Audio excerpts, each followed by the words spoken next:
Так, вот что успели уже сделать. Так, у нас столешницы тут были, так остались. Ну, все, в принципе, как осталось, как было, только чуть-чуть по-другому. Все, разобрали мы этот камин.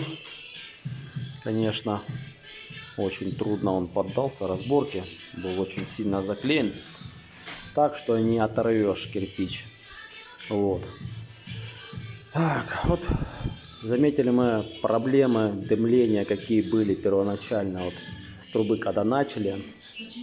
Там, получается, был чехол, на чехле дымоход наверху был зажат как бы верхним чехлом.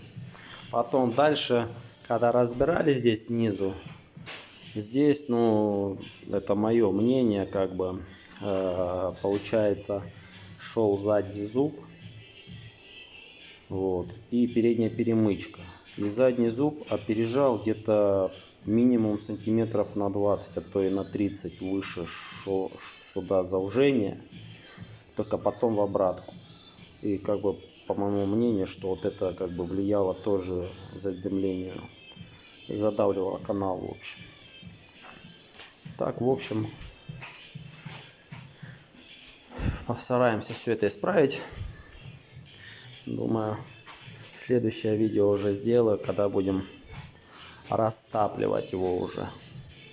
Вот так вот, в принципе, получается интересный по себе каминчик.